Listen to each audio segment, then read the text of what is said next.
सास हो तो ऐसी। मूवीज और कहानियों में सौतेली माँ के किरदारों को देख देख कर हमारे मन में सौतेली माँ के एक नकारात्मक छवि बन जाती है। सौतेले शब्द के पढ़ते ही हमारे मन में कई प्रकार की शंकाएं रहती है। हम अपने अनुभव के बिना ही यह मानकर चलते हैं कि सौतेला व्यक्ति तो हमारे साथ बुरा व्यवहार ही करेगा।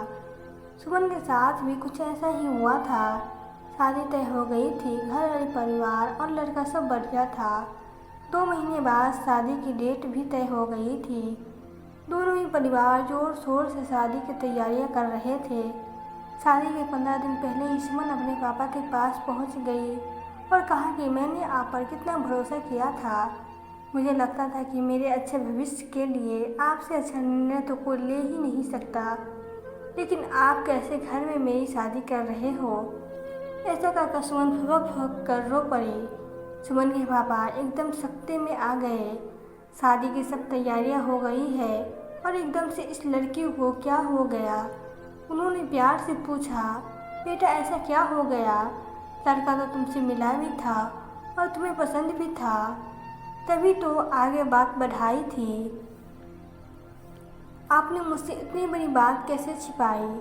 सुमन निर्वासित होते हुए बोला, तुमसे तो कुछ भी नहीं छिपाया। जितना हमें पता था उतना सब तो तुम्हें बताया ही था। पापा दुखी भी थे और अशरफ भी हो रहा था। मेरी सास रितेश की सौतेली माँ है, सगी माँ नहीं। सास वो भी ऊपर से सौतेली। मेरी ज़िंदगी तो नर्क हो जाएगी। सुमन ने कहा, बेटा तुम समधन जी से मिली तो हो, हमेशा तुमसे अच्छा व्यवहार करती है। अपने पूर्वाग्रहों के आधार पर किसी के साथ रहे बिना उसके बारे में कोई राय मत बनाओ। पापा ने समझाया। वही तो पापा, थोड़ी देर तो वो दिखावा भी कर सकती है। उसके साथ रहने पर तो मेरी ज़िंदगी नरक ही बना देगी। खेती करके देखने पर ही पता चलता है कि कितनी मेहनत का काम है। दूर से तो सब चंगा ही चंगा दिखता है, सुमन ने कहा। सुमन के पापा अपने समधन से स्वभाव को लेकर बिल्कुल आश्वस्त थे, इसलिए उन्होंने कहा, देखो अगर तुम्हारे उनके साथ रहना संभव न हो तो तुम और रितेश अलग भी रह सकते हो। तुम्हें अगर थोड़ी सी परेशानी हुई तो मैं खुद रितेश और समधी जी से बात करूँगा। सुमन को रितेश पसंद भी बहुत था, इसलिए अपने पापा की बात मान ली थी। सुमन की शादी हो गई और वो अपने ससुराल चली गई। सुमन की सास के सरल और सेवाभाव स्वभाव के सभी कायल थे।